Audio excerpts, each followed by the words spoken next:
Hello students, पिछली class में हमने लाइफ प्रोसेस में मूवमेंट के बारे में बात किया था और हमने मूवमेंट में देखा था मूवमेंट क्या होता है। पहले तो मैंने लिविंग और नॉन लिविंग में डिफरेंस देखा था, बेसिक फंक्शन किसे कहते हैं वो हमने देखा। फिर पहला बेसिक फंक्शन मूवमेंट हमने देखा था। क्या मूवमेंट बताया था, 5 मिनट पे रिकॉल करता हूं मैं।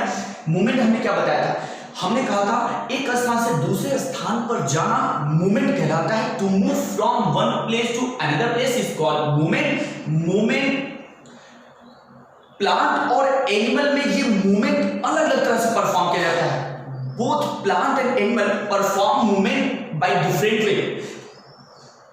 The movement in plant is called curvature, whereas the movement in animal is called locomotion. In curvature, plant bend their body part towards the some stimulus such as sunlight, water, gravity, touch, chemical, etc. बहुत सारे example हमने लिया था। फिर मैंने बताया था ये प्लांट का ये जो मूवमेंट होता है, प्लांट में ये जो होने वाला कर्वेचर है कई तरह का होता है। जैसे पहला मैंने बताया था फोटो, क्या फोटोट्रॉपिक, फोटोट्रॉपिक। फिर मैंने आपको क्या बताया था, जियोट्रॉपिक। फिर मैंने आपको बताया था हाइड्रोट्रॉपिक। फिर मैंने आपको बताया था थिर्मोट्रॉपिक। फिर मैंने आपको बताया था नेस्टिक मूवमेंट, वो भी दो तरह के होता है, फोटोनेस्टिक मूवमेंट होता है और थिर्मोनेस्टिक मूवमेंट होता है। ये सारी चीजें मैंने आपको बता दी थी। फोटोट्रॉपिक मूवमेंट क्या होता है, ऐसा मूवमेंट जो सनलाइट की वजह से हो, फोटोट्रॉपिक मूवमेंट कहलाता है। हाइड्रोट्रॉपिक मूवमेंट क्या बताया था, प्लांट में होने वाला ऐसा मूवमेंट जो वाटर की वजह से हो, वाटर के कारण हो, that is called hydrotropic movement. For example bending of root towards the availability of water, that is hydrotropic movement. फिर then thigmotropic movement, the movement of plant part which is caused by the touch. ऐसा movement जो touch की वजह से हो, छूने की वजह से हो जाए, उसे क्या कहते हैं, उसे हम कहते हैं थिर्मोट्रॉपिक मूवमेंट। जैसे आपने लौकी वगैरह को देखा है, ये और यहां से ये टेंड्रिल निकलता है, जिस तरफ मान लो ये स्टिक है या पेड़ है, कुछ भी समझ लो, ये टेंड्रिल जैसे ही इस तरफ टच होगा, जैसे ये टेंड्रिल क्या है, मॉडिफाइड स्टेम है जो प्लांट को सपोर्ट देता है। तो ये क्या करेगा, जैसे टेंड्रिल इस स्टिक के टच में आएगा, ये टेंड्रिल इसको रैप कर लेगा और देन ये प्लांट किधर घूम जाएगा, इसकी तरफ घूम जाएगा, टच की तरफ। जिधर टेंड्रिल टच करेगा प्लांट उधर ही घूम जाएगा। तो ऐसा मूवमेंट जो टच की वजह से हो उसे हम थिर्मोट्रॉपिक मूवमेंट कहेंगे। ऐसा मूवमेंट जो सनलाइट की वजह से हो उसे फोटोट्रॉपिक मूवमेंट कहेंगे। ऐसा मूवमेंट जो वाटर की वजह से हो उसे हम हाइड्रोट्रॉपिक मूवमेंट कहेंगे। ऐसा मूवमेंट जो ग्रेविटी की वजह से हो उसे हम जियोट्रॉपिक मूवमेंट कहेंगे। ऐसा मूवमेंट प्लांट में होने वाला ऐसा मूवमेंट जो केमिकल की वजह से हो, किसी केमिकल की वजह से हो, उसे हम कीमोट्रॉपिक मूवमेंट कहते हैं। याद करो, पॉलन ग्रैंड, ये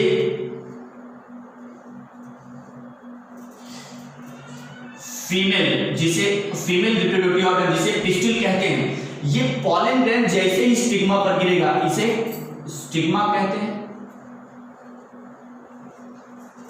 ये प्लांट का फीमेल रिप्रोडक्टिव ऑर्गन है पूरा, है ना। जैसे ही पॉलन ग्रैंड स्टिग्मा पर गिरता है तो अब ये पॉलन ग्रैंड पॉलन ट्यूब का फॉर्मेशन करता है और वो पॉलन ट्यूब किधर जाता है, स्टाइल से होता हुआ चला जाएगा। मतलब स्टाइल के अंदर, स्टाइल ओवरी की तरफ होगा। कहां होगा, ओवरी की तरफ होगा, स्टाइल की तरफ होगा। अब ये जो पॉलन ग्रैंड था, इसने पॉलन ट्यूब इधर क्यों नहीं बनाया, इधर क्यों नहीं बनाया, अरे ऊपर बना लिया होता। स्टाइल की तरफ ही क्यों बनाया, क्योंकि स्टाइल एक तरह का सुगरी, एक तरह का केमिकल सब्सटेंस सिक्रेट करता है और इसी सुगरी सब्सटेंस, इसी केमिकल सब्सटेंस की वजह से पॉलन ग्रैंड पॉलन ट्यूब को स्टाइल की तरफ क्या करता है, डेवलप करता है, स्टाइल की तरफ ग्रो करता है। तो यहां पर ये जो पॉलन ट्यूब का मूवमेंट हो रहा है, पॉलन ट्यूब का जो ग्रोथ हो रहा है, किसकी वजह से हो रहा है, सुगरी सब्सटेंस, केमिकल सब्सटेंस की वजह से हो रहा है। इस वजह से यहां पे the movement of pollen tube is called what, chemotropic. तो इसका बहुत तरह हमने आपको बता दिए थे, कंट्रोल एंड कोऑर्डिनेशन, ये सब बहुत डिटेल में हम लोग पढ़ेंगे। अब न्यूट्रिशन की तरफ हम लोग बढ़ते हैं। क्योंकि मूवमेंट खत्म हो गया था। तो अब दूसरा जो बेसिक फंक्शन है वो क्या है, न्यूट्रिशन। न्यूट्रिशन शुरू करने से पहले हम फूड देख लें, because in nutrition the intake of food and utilising it. Nutrition में होता क्या है, फूड लिया जाता है बॉडी के अंदर और उसे यूटिलाइज किया जाता है एनर्जी प्रोड्यूस करने के लिए, इसी को कहते हैं nutrition. The intake of food and utilising them to produce energy is called nutrition. तो अब इस न्यूट्रिशन में ये जो फूड लिया जा रहा है, ये फूड है क्या, देन हम न्यूट्रिशन पहुंचेंगे। पहले हम फूड देख लेते हैं कि भाई ये फूड क्या है, व्हाई वी नीड फूड, हमें फूड की जरूरत क्यों पड़ती है, क्यों फूड की जरूरत पड़ती है, हम food, why we intake food, हम फूड लेते क्यों हैं। तो we need food, we require food to obtain energy, and that energy is essential for all metabolic activity। हम फूड की हमें रिक्वायरमेंट होती है, फूड की हमें आवश्यकता होती है, क्योंकि इसी फूड से हम एनर्जी ऑब्टेन करते हैं और वो एनर्जी हमारे सारे मेटाबॉलिक एक्टिविटी, हमारे सारे बेसिक फंक्शन को परफॉर्म करने के लिए इसेंशियल है। तो जवाब यहां मिला, हम क्यों फूड लेते हैं, why we need food, what is the requirement of food, we need food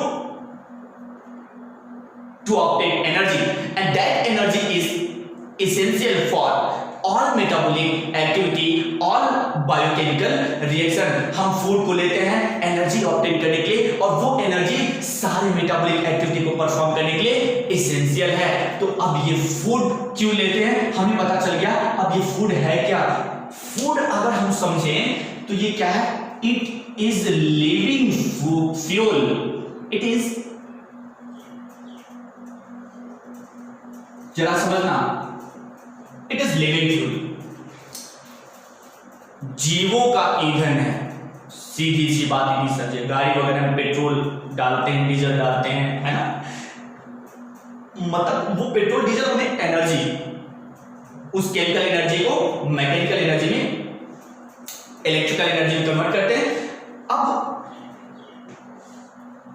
हम फूड को लेते हैं एज अ फ्यूल, क्या करते हैं, एज अ फ्यूल लेते हैं, केमिकल एनर्जी है, और फिर इस केमिकल एनर्जी को हम मैकेनिकल एनर्जी में कन्वर्ट करते हैं। फूड केमिकल एनर्जी है, फिर इस केमिकल एनर्जी को हम किस में कन्वर्ट करते हैं, मैकेनिकल एनर्जी में कन्वर्ट करते हैं। प्लांट सोलर एनर्जी को केमिकल एनर्जी में कन्वर्ट करता है और फिर उस केमिकल एनर्जी को यूटिलाइज करता है। हम क्या करते हैं, उस केमिकल एनर्जी को लेते हैं और उस केमिकल एनर्जी को मैकेनिकल एनर्जी में कन्वर्ट करते हैं और जो भी फंक्शन ऐसा परफॉर्म करते हैं। बात करें फूड की, तो ये फूड है क्या, लिविंग फ्यूल है। क्या है, लिविंग फ्यूल है, which are या which is essential for all living organisms, for all living being, जो सारे लिविंग ऑर्गेनिज्म के लिए एसेंशियल है। It is essential, it is essential, ये जरूरी है, it is essential for energy and body growth. ये एनर्जी और बॉडी ग्रोथ के लिए जरूरी है। तो हम कह सकते हैं food is a living fuel which are essential for all living organism for energy and body growth. ये एक लिविंग फ्यूल है जो सारे लिविंग ऑर्गेनिज्म के लिए एसेंशियल है एनर्जी और बॉडी ग्रोथ के लिए। इस फूड को सोर्स ऑफ एनर्जी के बेसिस पर दो भाग में डिवाइड करते हैं। वो फूड जो एनर्जी प्रोड्यूस करते हैं, they are placed in place और they are used as a source of energy.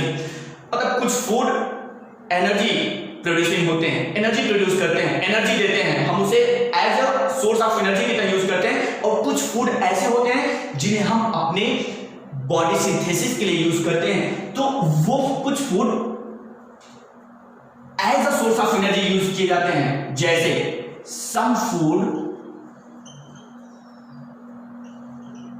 some foods are used as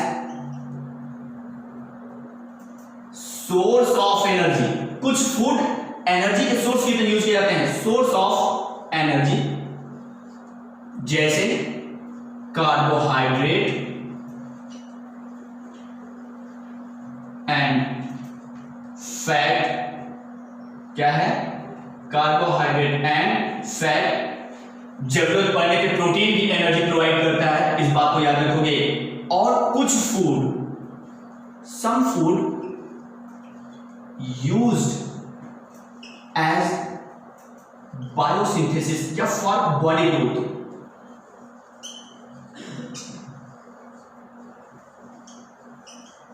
body growth के लिए, जैसे क्या क्या? प्रोटीन हो गया, mineral salt, protein mineral salt, और क्या?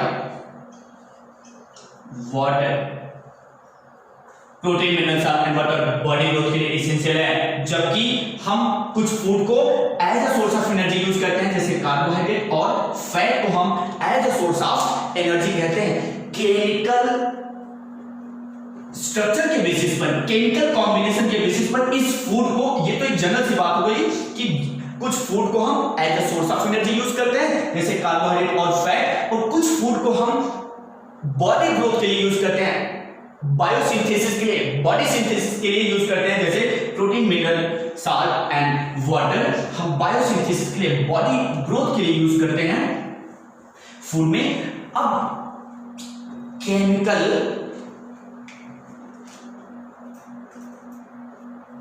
याद रखना, अब फूड के बारे में जरा सा याद रखना। Food is divided into two parts on the basis of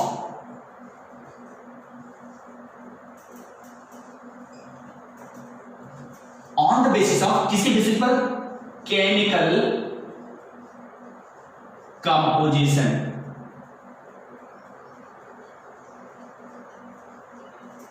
chemical composition के बेसिस पर, मतलब किसके बेसिस पर? कार्बन के बेसिस पर। किसके बेसिस पर? कार्बन। आप चाहे केमिकल कंपोजिशन कहो, मतलब food is divided into two part. Food is divided into two part on the basis of chemical composition, that is carbon के बेसिस पर, मतलब कार्बन के बेसिस पर। तो जरा सा देख लेते हैं किस दो पार्ट में ये फूड डिवाइड किया जाएगा। तो दो पार्ट में जो डिवाइड किया जाता है, that is the organic food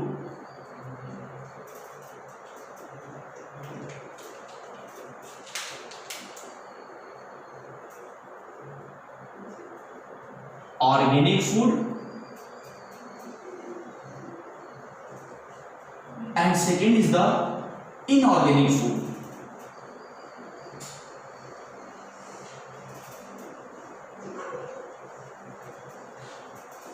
बड़े सिंपल लैंग्वेज में समझना है। ऐसे food, the food which contain carbon, ऐसे फूड जिसमें कार्बन प्रेजेंट है। क्या है? कार्बन प्रेजेंट है, उसे हम क्या कहेंगे? ऑर्गेनिक फूड है। The food which contain carbon या carbon containing food is called organic food, and these do not contain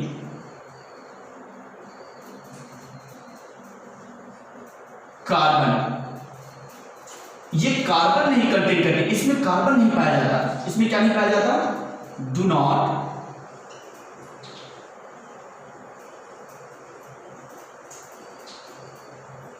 carbon, इसमें कार्बन नहीं पाया जाता। किसमें? इनऑर्गेनिक में। ऑर्गेनिक फूड में रखा कौन कौन जाता है? ऑर्गेनिक फूड में कार्बोहाइड्रेट,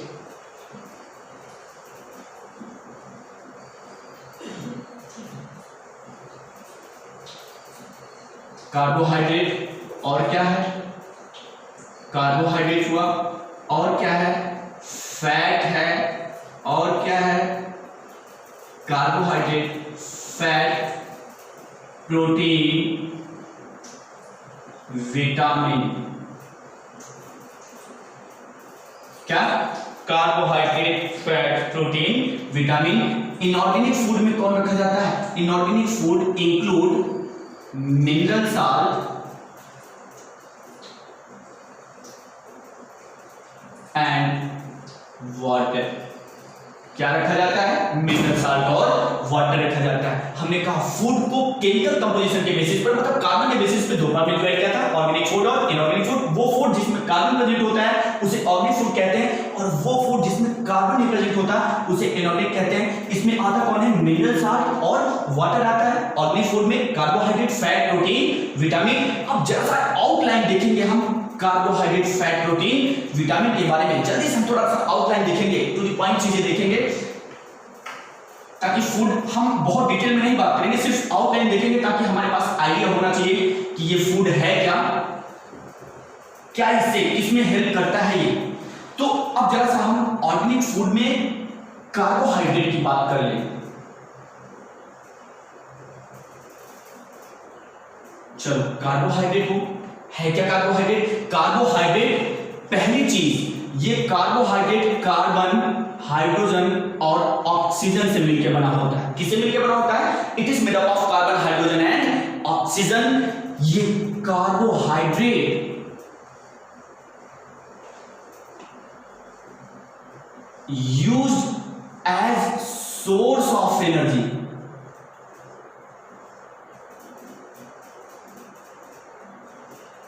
एनर्जी के सोर्स की तरह क्या किया जाता है? यूज किया जाता है। इसीलिए तो इसको एनर्जी के सोर्स की तरह यूज किया जाता है। इसीलिए इसको क्या कहते हैं? सेल्यूलर फ्यूल कहते हैं। इसे क्या कहते हैं? सेल्यूलर फ्यूल कहते हैं। क्यों? क्योंकि ये सेल के द्वारा as a source of energy use किया जाता है।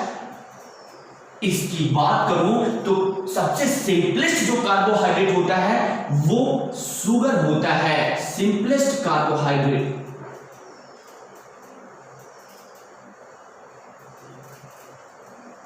सिंपलेस्ट कार्बोहाइड्रेट के बारे में अगर बात करें, simplest carbohydrate is sugar. That is कौन कौन? जैसे फ्रक्टोज, मल्टोज, लिख लो आप, fructose, maltose, glucose, lactose, galactose, ये सब किस में आते हैं?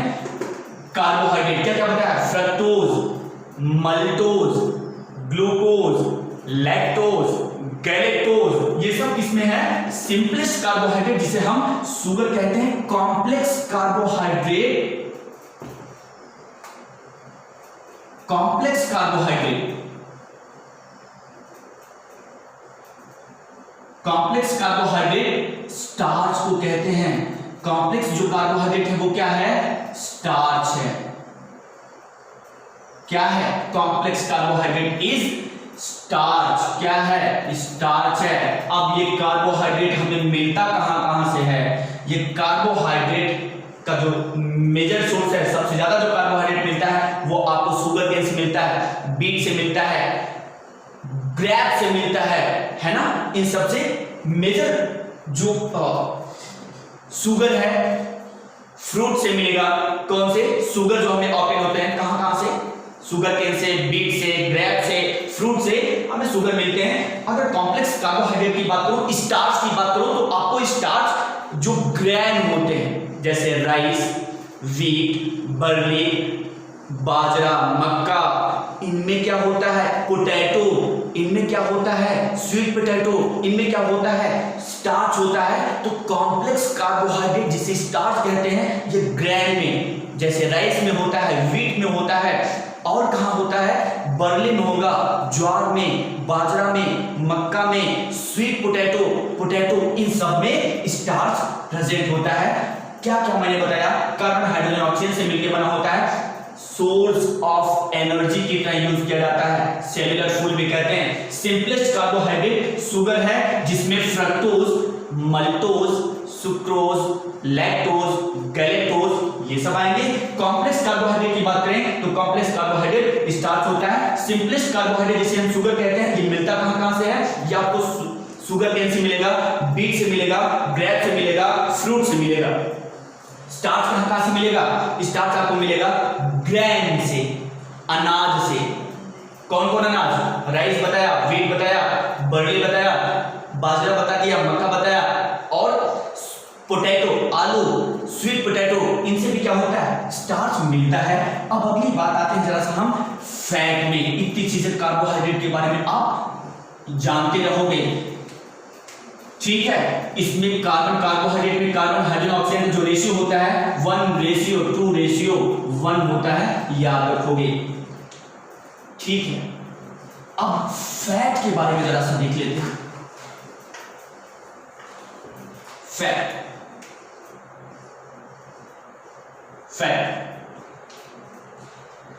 ये भी कार्बन, हाइड्रोजन और ऑक्सीजन से मिलकर बना होता है। तो डिफरेंस क्या है, मैंने तो कार्बोहाइड्रेट में भी कार्बन, हाइड्रोजन और ऑक्सीजन ही बताया था। डिफरेंस ये है कि फैट में जो ऑक्सीजन की अमाउंट होती है that is greater than the carbohydrate. Fat is made up of carbon, hydrogen and oxygen, but the amount of oxygen is greater than the carbohydrate. Carbohydrate से ज्यादा मात्रा ऑक्सीजन की फैट में होती है। ये जो फैट है ये भी एनर्जी के सोर्स की तरह यूज किया जाता है, used as source of energy. क्या होता है, सोर्स ऑफ एनर्जी की तरह ये भी यूज किया जाता है। कौन, फैट्स भी एक्स्ट्रा फूड ग्लाइकोजन के फॉर्म में एडिपोज टिश्यू में स्टोर हो जाता है। और ग्लाइकोजन क्या है, फैटी तो है, एक्स्ट्रा फूड, इसका मतलब जो एक्स्ट्रा फूड होता है वो ग्लाइकोजन के फॉर्म में, जो कि एक फैट है, ग्लाइकोजन के फॉर्म में स्टोर हो जाता है। कहां, एडिपोज टिश्यू में। Extra food is stored in the form of fat.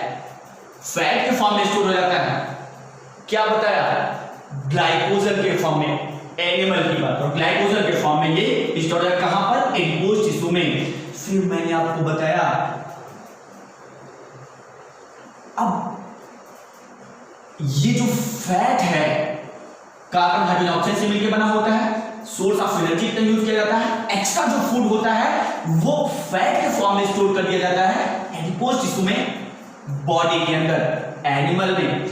अच्छा, ये फैट बॉडी का टेम्परेचर, क्योंकि याद करो जो एडिपोज टिश्यू होता है वो इंसुलेटर ऑफ हीट होता है। क्यों, क्योंकि उसमें फैट ही तो स्टोर होता है, and fat is the insulator of heat. ये फैट क्या है, हीट का इंसुलेटर होता है, इसीलिए फैट बॉडी टेम्परेचर को मेंटेन रखने में हेल्प करता है। मेंटेन द बॉडी टेम्परेचर, सीधी सीधी बात करेंगे,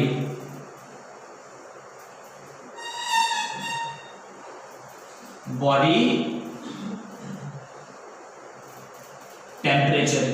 कैसे बॉडी टेम्परेचर मेंटेन करता है, because it is, fat is insulator of heat. ये हीट का क्या होता है, इंसुलेटर है। और अगर फैट की मात्रा ज्यादा हो गई तो हमारी बॉडी में ये एज ए इंसुलेटर की तरह एक्ट करेगा।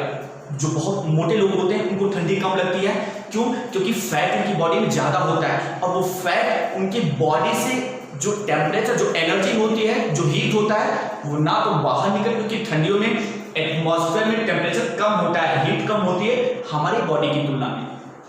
ठंडी में एटमॉस्फेरिक टेम्परेचर कम होता है हमारी बॉडी की तुलना में, तो हीट कहां से कहां ट्रेवल करता है, हायर कंसंट्रेशन से लोअर कंसंट्रेशन की तरफ ट्रेवल करता है। तो हमारे बॉडी में ज्यादा, एटमॉस्फेयर में कम, तो हीट कहां से जाएगी, हमारे बॉडी से एटमॉस्फेयर में जाएगी।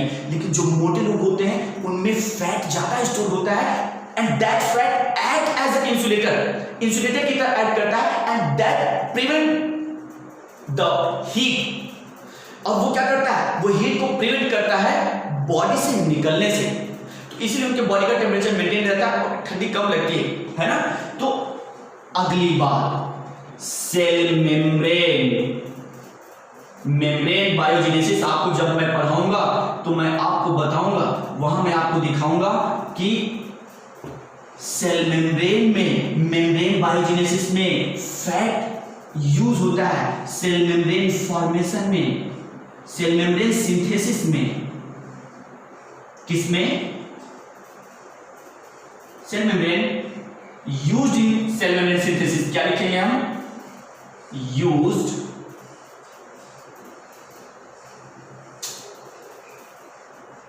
used in cell membrane synthesis. Cell membrane synthesis में मतलब मेम्ब्रेन बायोजेनेसिस में ये क्या होता है, यूज किया जाता है, क्या फैट यूज किया जाता है। आप ये याद रखोगे, किसमें, मेम्ब्रेन बायोजेनेसिस में क्या फैट यूज किया जाता है। कार्बोहाइड्रेट ऑक्सीजन से यूज बना होता है, ऑक्सीजन की मात्रा फैट में कार्बोहाइड्रेट से ज्यादा होता है। Use as a source of energy, extra food fat के फॉर्म में स्टोर हो जाता है, ये बॉडी का टेम्परेचर मेंटेन रखता है। सेल मेम्ब्रेन फॉर्मेशन में इंपॉर्टेंट रोल प्ले करता है क्या, फैट सेल मेम्ब्रेन जेनेसिस में, मतलब सेल मेम्ब्रेन के सिंथेसिस में। ये तो फैट के बारे में हो गया था। मिलता कहां से है फैट, तो फैट आपको एनिमल से जो फूड प्रोडक्ट मिलते हैं उनसे भी मिलता है, और जो प्लांट से फूड प्रोडक्ट मिलते हैं उनमें भी कुछ में होता है। एनिमल से जो फूड मिलता है, जैसे आप कर्ड, क्रीम, मिल्क, है ना, कर्ड, क्रीम, मिल्क, चीज, ये सब एनिमल यील्डिंग फूड है, एनिमल से प्राप्त होने वाले फूड है, इनमें फैट प्रेजेंट होता है। और प्लांट में किस पार्ट में प्रेजेंट होता है, प्लांट में आपको मिलेगा प्लांट के वो भाग, that part of the plant which produce या विच यील्ड ऑयल, प्लांट के वो भाग जिससे ऑयल मिलता है, उसमें ये फैट प्रेजेंट होता है। जैसे प्लांट में आपको ग्राउंडनट, क्योंकि ग्राउंडनट से ऑयल मिलता है ना, तो जहां से ऑयल मिलेगा आप समझ लो दैट ऑयल फैटी तो है, तो ग्राउंडनट, कोकोनट, है ना, आलमंड, मस्टर्ड, बहुत सारे, जिसको भी आप याद कर लो, जहां से भी ऑयल मिल जाएगा आप समझ लो वहां पे फैट है, वो फैट दे रहा है। अब अगले आते हैं जरा सा किस पे, कार्बोहाइड्रेट हो गया, फैट हो गया। अब जरा सा प्रोटीन को देख लें, जल्दी से प्रोटीन को देखेंगे हम। ये प्रोटीन क्या है, प्रोटीन भी एक ऑर्गेनिक फूड है जो किससे मिलकर बना है, कार्बन से मिलकर बना है, हाइड्रोजन से मिलकर बना है, नाइट्रोजन से मिलकर बना है, और कार्बन, हाइड्रोजन, ऑक्सीजन और नाइट्रोजन से मिलकर बना है। ये भी एक ऑर्गेनिक फूड है, किससे मिलकर बना है, carbon, hydrogen, oxygen and nitrogen. दूसरी बात, ये प्रोटीन बहुत सारे अमीनो एसिड से मिलकर बना होता है, made up of amino acid, किससे मिलकर बना होता है, ये कई अमीनो एसिड मिलते हैं तो प्रोटीन बनाते हैं। अलग अलग एनिमल में अलग अलग प्रोटीन, अलग अलग अमीनो एसिड मिलता है, याद रखोगे। Different animal has different amino acid और प्रोटीन। अलग अलग एनिमल में अलग अलग तरह का एमिनो एसिड या प्रोटीन मिलता है।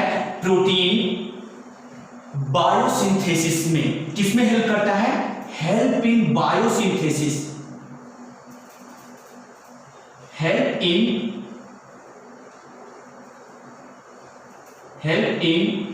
रिपेयर ऑफ डैमेज सेल के रिपेयर में मदद करता है। और किसमें मदद करता है, बायोसिंथेसिस में हेल्प करेगा। किसमें हेल्प करेगा, बायोसिंथेसिस का मतलब है बॉडी सिंथेसिस में, बायोसिंथेसिस में, बॉडी के सिंथेसिस में।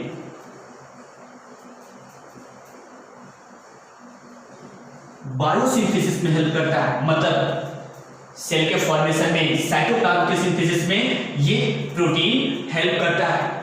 डैमेज सेल के रिपेयर में हेल्प करेगा, बायोसिंथेसिस में हेल्प करेगा, जैसे साइटोप्लाज्म के सिंथेसिस में, cytoplasm and body organ synthesis. Cytoplasm भी बनाता है, बॉडी ऑर्गन भी बनाता है, तो यही बायोसिंथेसिस हुआ। बॉडी ऑर्गन को बनाएगा, साइटोप्लाज्म को बनाएगा, डैमेज सेल को रिपेयर करेगा। प्रोटीन एंजाइम की तरह भी काम करता है act as enzyme in body में एंजाइम की तरह भी एक्ट करता है। और क्या करता है, यही प्रोटीन एंटीबॉडी बनाता है और वो एंटीबॉडी हमारी बॉडी का प्रोटेक्शन करता है। तो आप आगे बताओगे में एंटीबॉडी क्या बनाएगा, एंटीबॉडी भी ये बनाता है जो हमारे बॉडी की प्रोटेक्शन करता है, जो हमें इम्यूनिटी देता है। कौन, प्रोटीन देता है। प्रोटीन जो एंटीबॉडी बनाता है वो एंटीबॉडी हमारे बॉडी को इम्यूनिटी देता है और रोगों से, डिजीज से हमारी प्रोटेक्शन करता है। So protein make antibody and that antibody provide immunity to fight against the disease. और वो एंटीबॉडी इम्यूनिटी प्रोवाइड करता है डिजीज से लड़ने के लिए। सो इतनी चीजें आप प्रोटीन के बारे में याद रखोगे। हाँ, ये प्रोटीन जरूरत पड़ने पर एनर्जी भी प्रोड्यूस करता है at the time of requirement. जब एक्सट्रीम रिक्वायरमेंट पड़े, at the time of requirement, protein used as source of energy. Generally तो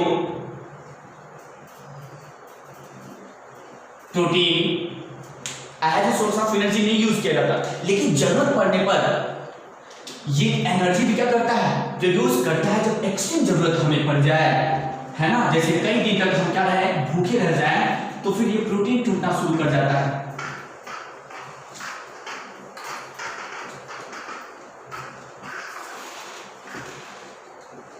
प्रोटीन हो गया। अब जरा सा विटामिन देख लें।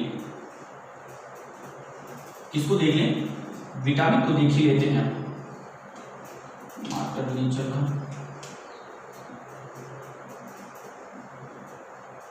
विटामिन, ठीक है, देख ले विटामिन क्या है। विटामिन बताओ।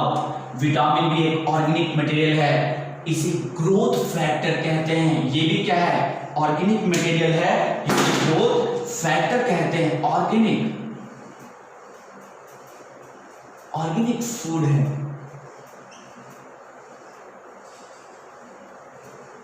Which is called growth factor, जिसे क्या कहते हैं, ग्रोथ फैक्टर कहते हैं। इसकी डेफिशिएंसी से, इसकी कमी से, विटामिन की कमी से हमें बहुत सारे डेफिशिएंसी डिजीज हो जाते हैं। तो the deficiency of vitamin causes deficiency disease. Vitamin की कमी से बहुत सारे डेफिशिएंसी डिजीज हो जाते हैं विटामिन की कमी से। जैसे विटामिन ए की कमी से नाइट ब्लाइंडनेस हो जाता है। विटामिन ए की कमी से हम कुछ, जैसे नाइट ब्लाइंडनेस विटामिन ए की कमी से हो जाता है। नाइट ब्लाइंडनेस विटामिन ए की कमी से हो जाता है। विटामिन बी की कमी से बेरी होता है। विटामिन सी की कमी से स्कर्वी होता है। विटामिन डी की कमी से रिकेट्स हो जाता है, जिसमें हड्डियां टेढ़ी मेढ़ी हो जाती हैं। इस विटामिन को वाटर सॉल्युबल और फैट सॉल्युबल के बेसिस पे दो पार्ट में डिवाइड किया जाता है। इस विटामिन को दो पार्ट में डिवाइड करते हैं, एक तो वाटर सॉल्युबल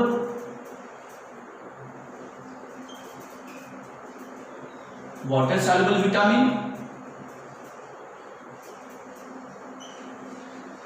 और दूसरा क्या है, फैट सॉल्युबल विटामिन। विटामिन दो तरह का होता है, water soluble vitamin and fat soluble vitamin.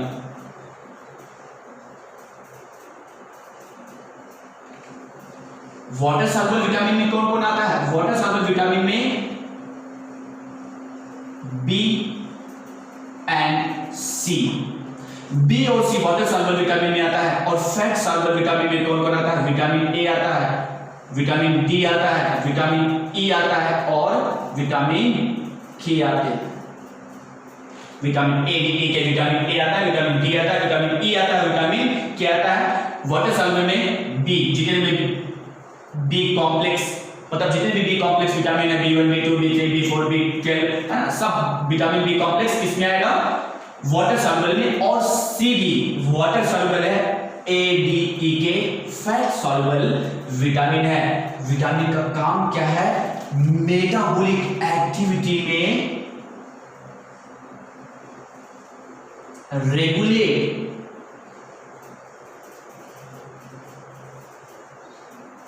Metabolic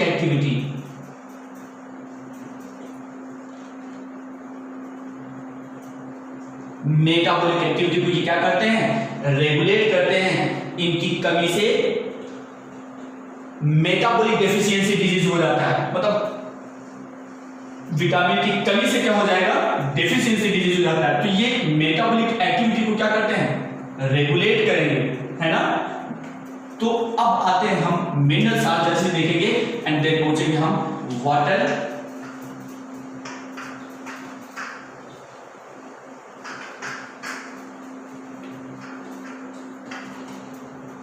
ठीक है। मिनरल साल्ट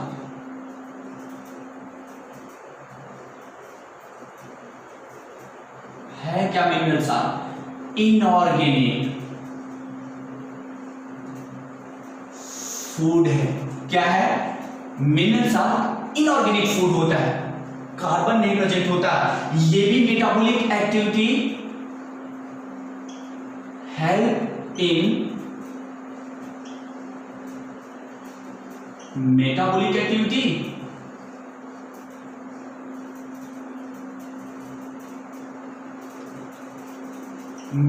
एक्टिविटी में हेल्प करता है, और क्या करता है? ऑर्गन के फॉर्मेशन में भी हेल्प करता है। Help in formation of some organ, जैसे कुछ ऑर्गन के फॉर्मेशन में भी हेल्प करता है। जैसे आप बताओ कौन से ऑर्गन? कुछ ऑर्गन के फॉर्मेशन में याद बताओ, कुछ याद आ रहा हो तो। अरे कैल्शियम और फॉस्फेट, ये साथी तो हैं, किसमें हेल्प करता है? Bone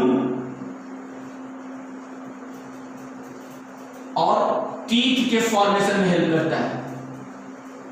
calcium and phosphate bone और टीथ को बनाता है। आयरन, क्या? Iron,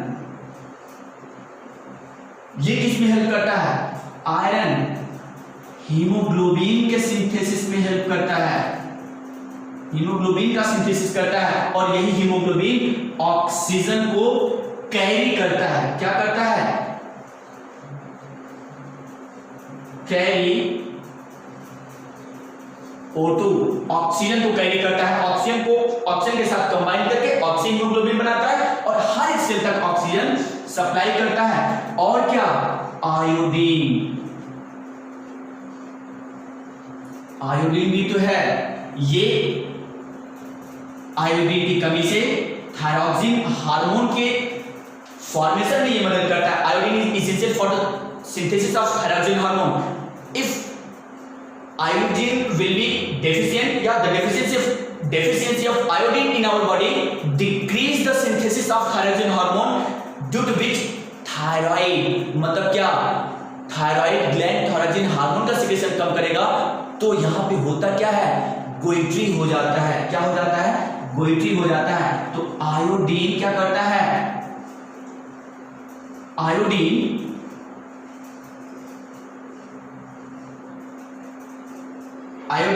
essential for thyroxine hormone, किसके सिंथेसिस में? essential for synthesis of thyroxine hormone. और ये थायरोजिन हार्मोन क्या करता है? ये थायरोजिन हार्मोन कि अगर डेफिशिएंसी हो जाती है तो हमारे नेक में गोइट्री डिजीज हो जाती है। क्या हो जाती है? गोइट्री डिजीज होता है। तो ये आयोडीन इस थायरोजिन हार्मोन के सिंथेसिस को कंट्रोल करता है। तो ये मिनरल साल्ट था जो आप याद रखोगे, मेटाबॉलिक एक्टिविटी में हेल्प करता है, कुछ ऑर्गन के फॉर्मेशन में हेल्प करता है, जैसे कैल्शियम फॉस्फेट, टीटोटल, iron, haemoglobin, iodine, thyroxine hormone के सिंथेसिस में हेल्प करता है। अब आते हैं वाटर। वाटर भी एक इनऑर्गेनिक मटेरियल जो हाइड्रोजन और ऑक्सीजन से मिलकर बना होता है। इसमें हाइड्रोजन ऑक्सीजन का रेशियो कितना होता है बताओ जल्दी से।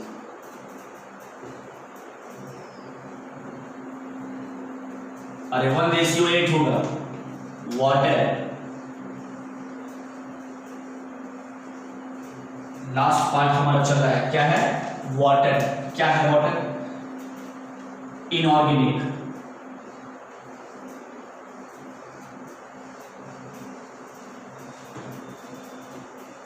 किससे बना है? हाइड्रोजन और ऑक्सीजन से मिलकर बना है। किससे मिलकर बना है?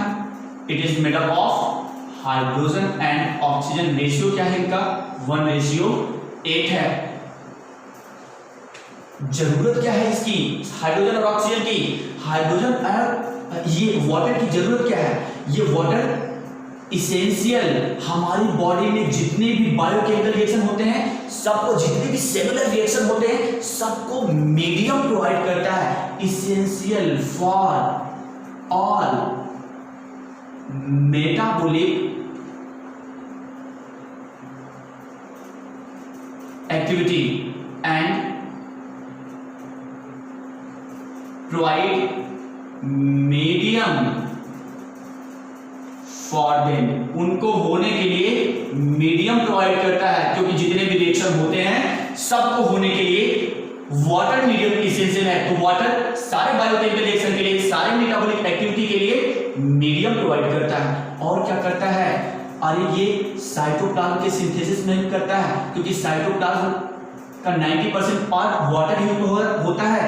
Help in synthesis of cytoplasm. क्या? साइटोप्लाज्म के सिंथेसिस में हेल्प करता है। फूड मटेरियल के ट्रांसपोर्टेशन में हेल्प करता है। Help in transportation of food. आप सोचो, वाटर, फूड डाइजेस्ट होता है। अब ये फूड डाइजेस्ट होने के बाद कहां जाएगा? ब्लड स्ट्रीम में चला जाता है। ब्लड में वाटर ही तो है। अब उस वाटर में ये फूड डिसॉल्व हो जाएगा और फिर क्या करेगा? ब्लड लेकर जाएगा और सेल को क्या कर देगा? दे देगा। डिफ्यूजन प्रोसेस के थ्रू ये फूड सेल में चला जाता है। तो अगर सोचो वाटर ना होता तो क्या फूड का ट्रांसपोर्टेशन हो पाता?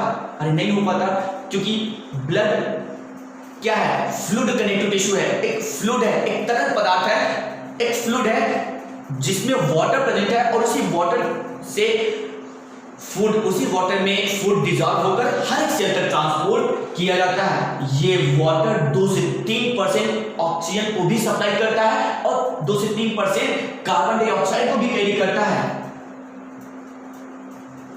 Help in transportation of oxygen. कितना? 2 से 3% ऑक्सीजन यही वाटर सप्लाई करता है, और कार्बन डाइऑक्साइड को भी तो क्या करता है? ये सेल से लाता है। कहां? लंग्स में, है ना? Carry 2 to 3% CO2 from cell. Cell से 2 से 3% कार्बन डाइऑक्साइड ये कैरी करता है। इतनी चीजें हमने आपको बता दी। हमारा फूड आज खत्म होता है। अगली क्लास में जब हम आएंगे तो हम सीधा न्यूट्रिशन स्टार्ट करेंगे। अगली क्लास में जब हम आएंगे तो किस स्टार्ट करेंगे? सीधा न्यूट्रिशन स्टार्ट करेंगे। न्यूट्रिशन इन प्लांट के बारे में बात करेंगे। सो एक बार इसको आप पढ़ लेना। अगर कोई दिक्कत होगी तो आप कमेंट बॉक्स में कुछ भी अगर इसके बारे में पूछना होगा तो आप एक बार कमेंट बॉक्स में मुझे मैसेज करना, then I will give answer. Okay, thank you.